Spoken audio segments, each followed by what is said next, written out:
Lakyn Bury. Nat Nickel. How would you describe yourself? The banshee, the siren, the hair wizard, the mother? Gosh, I don't know.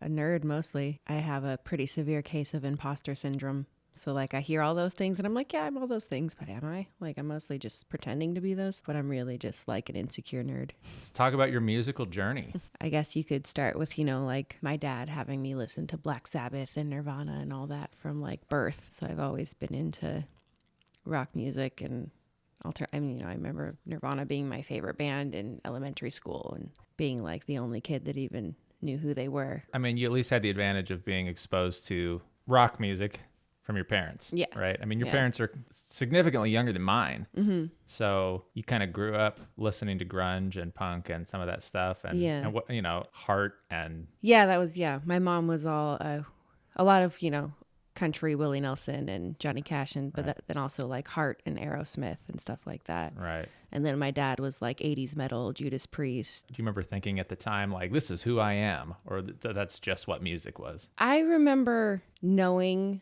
that it wasn't what everyone else was listening to. It wasn't on the radio necessarily. On. Yeah, like, having to seek it out to listen to it and, borrowing my dad's CDs and stuff like that. What point would you say you started recognizing music feel more like it was your identity, I guess? It was elementary school, because I remember doing this at recess at Mount Stewart. Me and my like little group of friends would make mashups like Weird Al did. And I would always they'd all be doing like Spice Girls and, whatever else was popular then. And I'd insist on putting like Something in the Way by Nirvana into this mashup that didn't work at all. And I just remember being like, just relating to that already at, like 9 years old. I was like, yes, this music feels right. And I want to do this. For a lot of kids, I know for me and most of my friends, middle school is like, it's so cliquey. Mm-hmm. By 8th grade, I was like, yeah, my friends are all into music. Yeah. Savage Lucy, is that your first band? Yeah. When I was 12 is when we started. For 12-year-olds, you were on it. Yeah. Like, you guys were playing shows and kind of had some recognition. Yeah. I think a lot of that was Anna, because her dad was a musician and kind of did that whole thing. And she was a little bit older. And so she kind of put that all together. And she was kind of the ringleader at this time, yeah, right? I mean, yeah. She kind of had the vision for everything. Yeah. I guess what comes first? Obviously, your taste in music. You're into rock and roll. And then punk is like the first big thing where you're like, I'm going to play music. I'm going to be in a band. Mm-hmm. So were you playing guitar and then it was like, I want to be in a punk band, or was it the other way around? I was playing drums. Oh, that's right. Yeah, because I was drums in Savage Lucy. Not that I can play drums, but I could play one beat really, really fast. I forgot about that. Yeah. So is this like, Anna's idea? Like, you're going to be the drummer? No, she approached me because she knew I played the drums. Gotcha.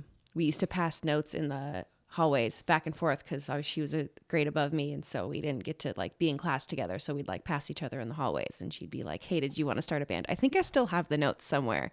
That's pretty sweet. But yeah, so I had heard through somewhere because I was all like grungy little 6th grader. She had heard that I played the drums and passed me a note asking if I wanted to be in her band, I believe. Do you already look the part at this point? At that point, I was very grunge. Like, I thought I was Kurt Cobain. Like, I wore the ripped jeans and I like dyed my hair red and cut it to my chin to look like Kurt Cobain. But that's the age where you're trying to express yourself. Yeah, and find your identity. And from there, I morphed into punk. I got into like Sex Pistols and Ramones and Dead Boys. And into like the plaid pants and the mohawk come into play.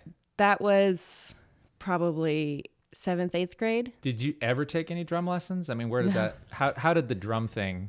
I think I wanted to play the drums. This was, back in the days of magazines, we used to get like music magazines of like, buying instruments and stuff. And I saw a drum set that I wanted and I circled it and I was like, I'm going to play the drums. And so my parents, I think it was a Christmas present right after my 12th birthday. I think that Christmas I got a drum set. And that's the same one that's still out in the garage now? Yes. Okay. I remember seeing you guys play and being like, whoa. And there was just something about like 12-year-old girls playing serious punk. I think that the novelty of that was pretty much what got us to the places that we got to. The music was authentic enough. Yeah, I mean, we had a lot to be angry about. Some of the lyrics were definitely like a 12-year-old's problems.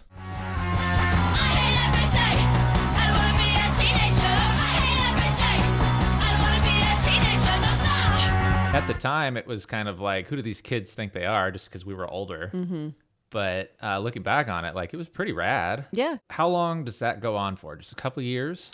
I think that was 12 to 14, I want to say. Savage Lucy kind of had a rotating cast as well, right? Yeah, we never had a guitar player. Yeah, it was like every time I saw you, it was somebody different. Yeah. And it was your brother at one For point. a while, yeah. And then it was Kyle at one point. Yep. Girls I went to middle school with, Corey and Val, and Andrea was in the band for a point. I don't know if you remember who Andrea Ring is, but yeah, we never really had a actual guitar player. It was always like every few months someone new was coming in. Was it like a skill issue or a personality issue? I think personality issues, it's hard enough like as adults finding 5 people that want to be in the band and whose schedules work. So it's, shitty little teenagers finding other people that got along with us, 13-year-old girls was probably the main issue. Were there any like highlights with Savage Lucy that you felt like? We did some recording with my dad. We did some recording with Anna's dad. Mm-hmm. And I mean, they're all, super lo-fi, like with our family computers in the garage. But I mean, it's punk. It doesn't matter. Yeah. We recorded most of them just live, I remember we won a couple Battle of the Bands. I've actually won every Battle of the Band I've ever been in. So you never lost a Battle of the Bands. Never lost a Battle of the Bands. That's good. So we should not play anymore so I can keep that record. I'm with you. I never want to, competing really takes the fun out of playing music. Yeah, it does. I remember seeing you play at the pizza place, and then I don't know what was happening, but you also played and sang. Yeah, that was so after Savage Lucy broke up, I started playing guitar. And at some point, I think when I was like 13, I started teaching myself guitar, but I didn't play it in a band yet. And then when I was 15, I met some dudes and we started a band. And in that band, I played guitar and sang. And that's when I started doing that. Can you remember a moment where you were like, you know what? I don't want to sit behind the drums. I want to be out front. I want to sing. I don't know if there was one specific moment so much as that was just kind of always what I wanted to do, but I was too anxious and too like my social anxiety wouldn't let me be in front. Like I had to hide behind the drum set and get used to it first, and then I was able to come out front. So drums were just kind of the stepping stone of being on stage. Yeah. Let's talk about your guitar and why you chose this guitar and when you got it. And I think that was a birthday present for my 16th birthday, that guitar. This is your first guitar? No, my first guitar was a hand-me-down. It was my brother's first guitar. It was a red Fender Strat. I remember that Strat. That's the guitar I taught myself how to play on. And then I played that until I got this, and then I gave that one back to my brother, and now my 13-year-old nephew is learning to play guitar on that guitar. So I guess at what point do you realize that you have a voice? I don't know if I've even realized that now. You have a very specific style of singing, and I feel like you even had it back then. I think it started when I got into, it was Hole and the Distillers were the 2 bands I got into really young that were like, girls can rock. Like they don't have to sing nice and pretty and belted or whatever. They can be growly and low and be rock and roll too. And I was like, that's how I want to sound. And so I started trying to imitate Brody Dalle, basically. Like I wanted so badly to be Brody Dalle. That's apparent.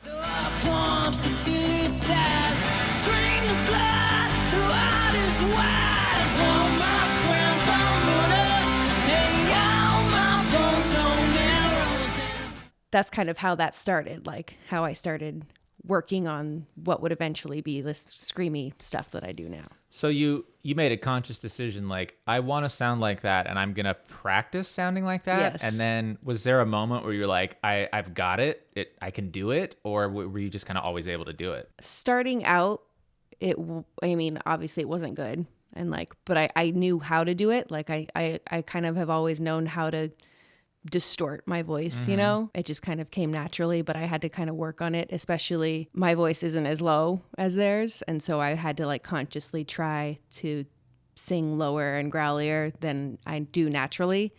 And I think that lasted for a while, but once I embraced my actual register where I should be singing is where I really started being able to work on making my voice better. I don't feel like that style of singing is something anybody can just do.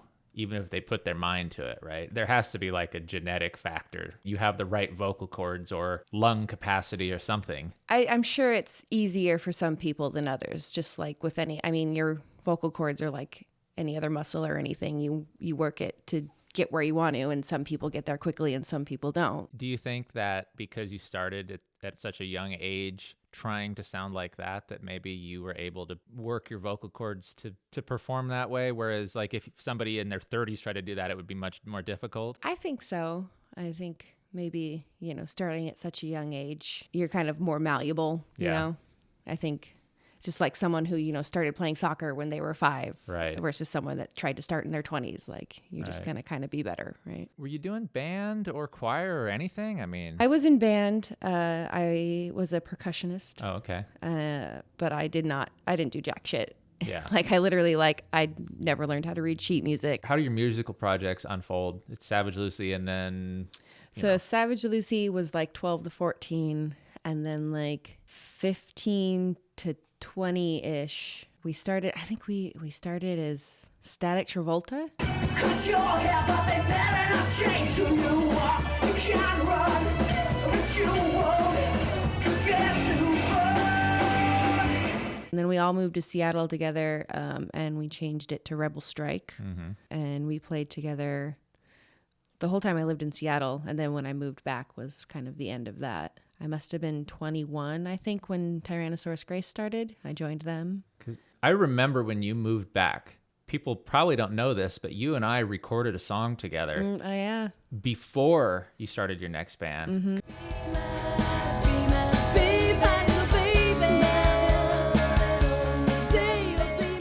We recorded a song, and I was like, I totally wanted this to be a project.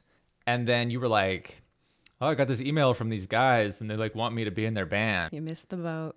And that was, how long did that last? Like 4 years? Yeah, I want to say like 21 to 25 or something like that, somewhere in there. What is this, like 2010 or so? Yeah. From my perspective, you guys did pretty well. Yeah. I mean, I feel like we, back when there was a music scene in Ellensburg and there were venues to play, like we always had good turnouts, and we recorded 2 albums. And the first album, the guys pretty much had done when I joined, and they just had me come in to record like vocals on top of what they had already made. Right. And then from there, I ended up becoming like a permanent member and helping write the next album and all of that. And I felt like you locally did pretty well. Exactly. You had a real local draw, like something that we don't seem to have. But well, there's no music scene here anymore. It's a chicken and egg thing, right? Yeah. Like you guys, I don't know. There was raw space. I think that was the main thing. Yeah, there's a good place to play. Right. And then you guys played the Brick a lot. I didn't go like out of town to see you guys, but it seemed like I saw you many times. Yeah. Yeah, we played here a lot.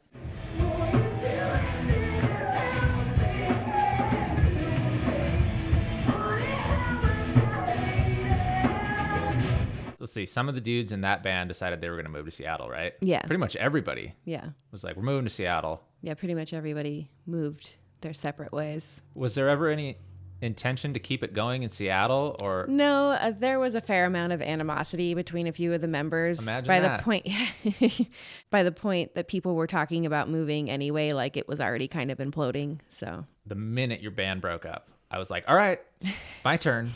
I think I just like went straight to you and Andrew. It was like, let's just make a band. And collecting Ellensburg musicians like the Infinity Gauntlet. yes, when we started, you played guitar and sang. Mm-hmm. And then I guess Jeff.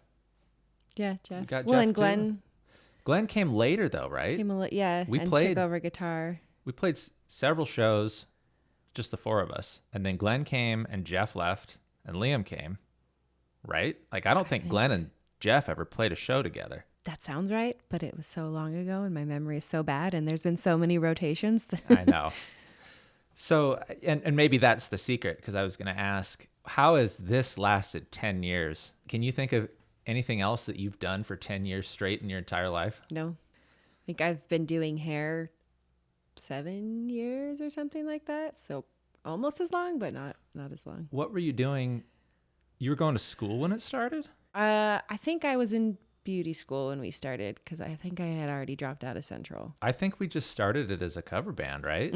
Because it was Just, yeah, to have fun and just play music, just to do something with music. Yeah. I remember the first, I want to say like 2 years was just kind of a shit show.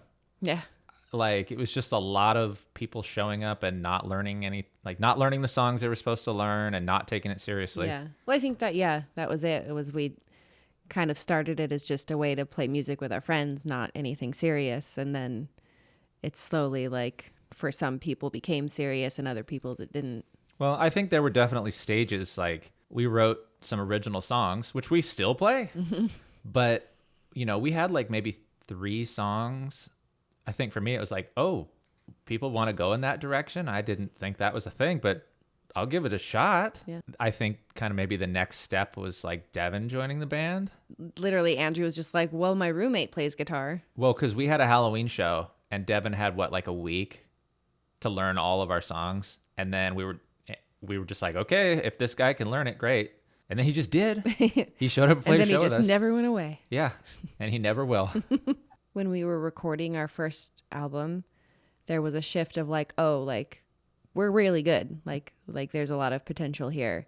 And it became, rather than a hobby, it's become like a central part of my life and my identity is who I am in this band. And definitely now that I've had kids and I don't have time for anything else, like all of my other hobbies and everything have fallen away. But this is the one thing that I'm like, no, you got to hang on to something. I have to keep doing this. It's funny. I talked to some of my friends that had kids before me and it's kind of like, what am I going to do? How am I going to do this and have a kid? And at least one of my friends was like, don't give it up.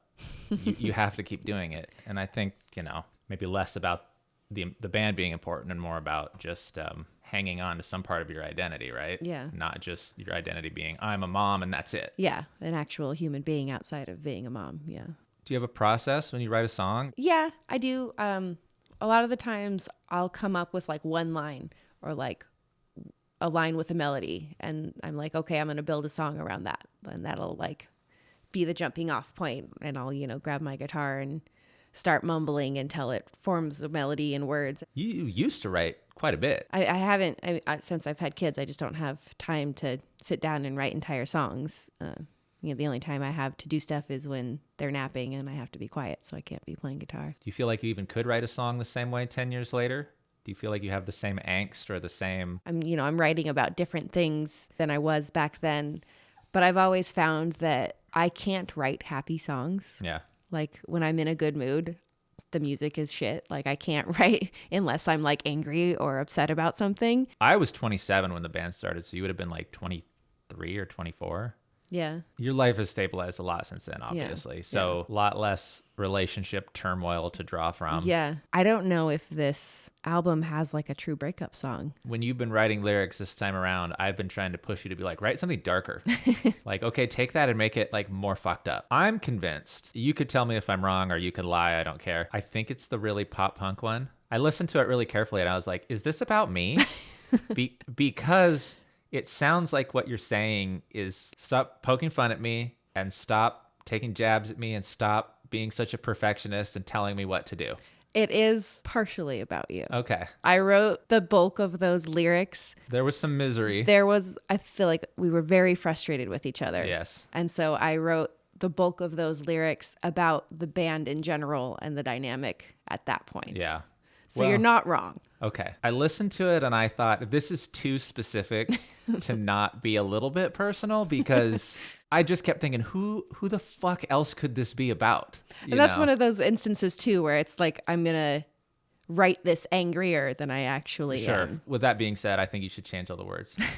Since day one, a lot of my frustration has been about like, you guys have so much potential. Why don't you just want to like live up to it? Mm-hmm. I always just try and remember your motives. Yeah. Because like it's really easy to just like gut reaction be angry. Usually your method of saying you'd be better is, you fucked up, do better. And it's really easy to listen to that all of the time and feel bad and feel angry at you. And so for me, I just remember how you work and what your thought process is, and that you have the best of intentions in doing that. You're not trying to make me angry. You're trying to make me better. And I have to check my ego, you know? Do you feel like over the years, me having that attitude of like, you need to do better has benefited you? Like, do you think it's worked? I think so. You don't sound convinced. Sometimes when you come at me and I respond like a little bit angrily, it's because I already know. And it's like I'm being told twice that I fucked up, and I'm like, I already know. Like, I'm already mad at myself, and now you're just like reaffirming that I should be mad at myself. I did fuck up, and I'm mostly just mad at myself and not mad at you. There's the side of it where like we play a show and we make mistakes, and I'm up everybody's ass about it. Like, how dare you guys derail a song in the middle of a show opening for a big band? People are so nonchalant sometimes about practice, and I got it. We're fine. We don't need to run that again. And then we mess up, and I'm like, should have practiced it again. There's a side of it when we're recording, and there's a side of it when we're writing. When we're recording, I make everybody do a lot of takes to get it perfect. And you're kind of like okay, I did it twice. That's good enough, right? Yeah. And I'm like, no, didn't you hear all the like flaws in the one note or the one breath or the one? I feel like for me, it's not that I don't want to keep doing it until it's perfect. I think what I hear as good enough, as perfect, is different for you. Because for me, like, I want to keep the squeaks and the scratches and the voice breaks because I think it gives it character, whereas you see those as flaws. I listen to a lot of interviews with producers. I just listened to a really long one with Butch Vig and Rick Beato that just came out. And he's talking about recording Smashing Pumpkins and recording Nirvana. And there are some things that he says where I'm like, that's my relationship with Lakyn. Like, initially he balked at doubling on guitars and even more so on vocals. He said that's cheating. And I kept saying, we're making a record, you know. This is not a live in the studio representation of what you do. We want this to sound widescreen. We want it to sound big and lush. We want it to sound as good as anything else on the radio. He said, yeah, I get it. He just didn't want to do it. And finally, when it came time to double the vocals on the first song, I said, you should go double your vocals. John Lennon did it on everything. And that was I knew he loved John Lennon. And so, and he's like, okay, Butch. There's this producer versus artist role. I'm going to push you. And even though you think this is, you know, how you want it to be, like, you're wrong. I know it's all really comes down to personal preference, but I take some comfort in knowing that, like, if you had to work with the producer that made Nevermind, he would do the exact same thing to you that I do. You know? I'm sure. I overcompensate. You have talent. You can write songs. There's not a lot of people that sing like you and look like you and write songs like you. I think that maybe just comes from being a girl in a mostly male arena, you know. I don't know. I've always kind of prided myself on trying to not be like a typical girl and not like, you know, the Avril Lavignes of the world. Yeah, I don't think you're an Avril Lavigne. Thank you. And I wouldn't let you be. Where do you see this going from here? I mean, it's always been my dream to be a great big rock star, but also I'm 33 and I'm not delusional. As long as I'm having fun and we're making good music, that's really all I care about, and everything else is just a bonus after that. Playing bigger shows, getting more crowds at our headlining shows, writing more music, like, that's all stuff I want to continue to work towards and do. But it's also like, if all we ever do is just make cool music with our friends, then that's cool. I agree. It's just as long as it's not stagnant and like we're progressing towards something. If we get to a point where we're just writing shitty music, that worries me. At our last practice, we took a song that's been pretty much done for 6 months, and we were like, we did just redo the chorus. Just scrap it. Or fix it or do something. Yeah. It's a real balancing act for me because I've had to figure out what makes me happy without making everyone else miserable. You definitely seem to have a different idea of what you want style of production to sound like. I think that's definitely a big split that you and I have. I think for me, it's just come down to, this is what I know we can achieve. I would rather the production sound, even if it's not like the right flavor you're looking for, that it sounds high quality. There's like a little area in between overproduced and like produced just enough that it's still real, but also high quality. And that's where we should live. I would love to get to a point where we could work with a producer. Yeah. I would just love to see what the dynamic would be like if we had an outside party telling us, like, no, this is how you make things. I've had to learn everything along the way. Yeah. So we can only do things how we know how to do them. I am forever wanting to be less awkward on stage. Well, I think you and I have gone through a really similar transition over the last 2 or 3 years where our relationship with alcohol has changed pretty significantly. Yeah. You've been pregnant twice. I just had to stop. My body just couldn't keep up anymore. When you're on stage, alcohol makes a difference. It certainly loosens the gears, but I've noticed after playing sober for 3 years, 4 years, whatever, however long it's been that I've been having babies and pregnant, it doesn't make as much of a difference as I thought it would. I thought I would have a really hard time being interactive and like moving around without, my pre-show shot of whiskey. But it really feels the same. Like the adrenaline still kicks in once I'm up there singing, and it's really the same. Like I don't miss having to drink before a show or whatever. I think alcohol was just a way to get over that initial hump. Mm-hmm. And after that, it's not really a benefit. Yeah. We've been doing this long enough that it just kind of feels comfortable at this point. Mm-hmm. Or I don't think it made me act more comfortable. I think it made me act stupid. Part of our charm, I thought, was like the banter between all of us. Mm-hmm. And I don't really, unless it's like, a really big show, I don't really get nervous. I just don't know how to interact with people. If you like look at how I was on stage when we first started to today, I feel like I am miles and away better and more confident. But I still, like I said, like the imposter syndrome is real. Like I still feel like I'm awkward and I go back and forth between like, is that awkwardness charming? Should I lead into that? Or do I need to like pretend I'm some big dickhead rock star? I don't know. I think that comes down to like audience expectations, really. I think when the music is going, the song is playing, you're very convincing. The way you move, you seem very natural. You seem very confident. I think you have the benefit of you can make people eat out of your hand if you want to. Like people will buy whatever you're selling. So it's kind of up to you. Like if we traded places, I would not have that same charisma. Anytime I open my mouth on the mic, I feel like I get looked at like, who the fuck is this? Why is this guy talking right now?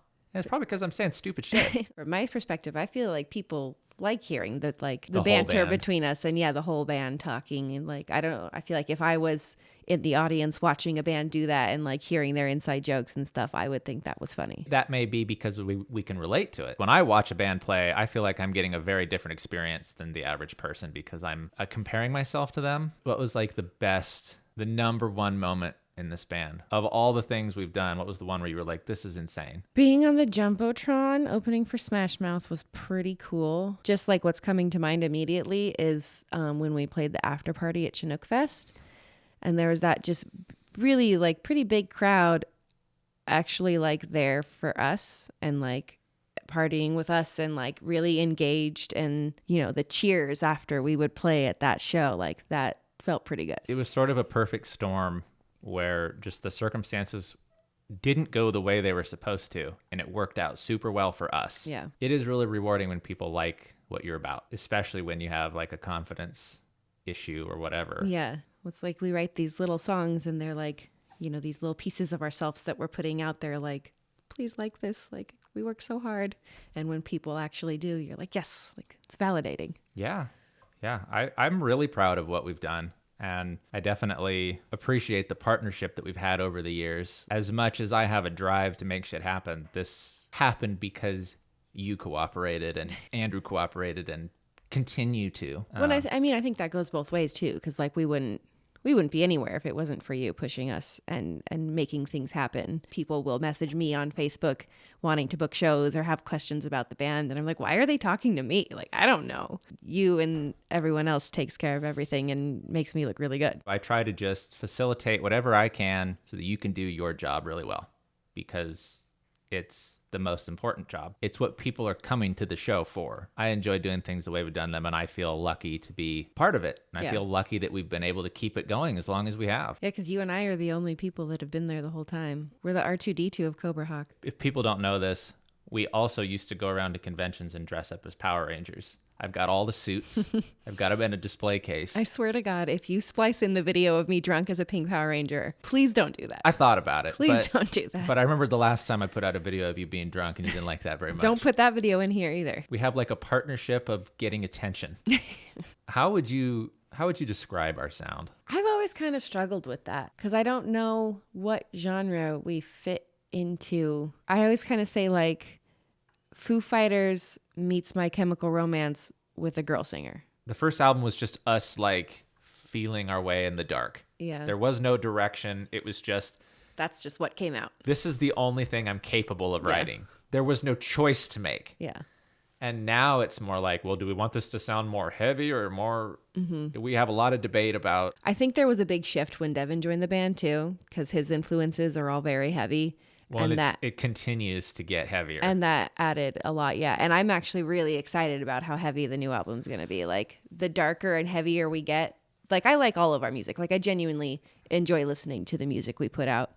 But we started out a lot simpler and more poppy. And we've, I think, progressively through our first, second, and now this album are getting more complex and darker and heavier. And I like that. What's interesting to me is, at least on that first album, I felt we really spun, what's the saying? Yarn into gold. We really spun shit into gold.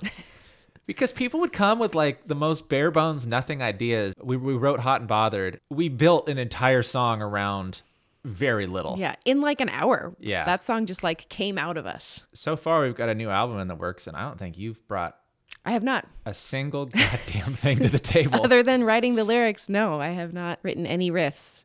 I think we started working on one of the things that I had written with Kyle, but it never went anywhere. Yeah. It wasn't something I was super in love with because I just don't, like I said, I don't have time to sit down and write anything. Do you feel like being a mother has changed your outlook on being in a band?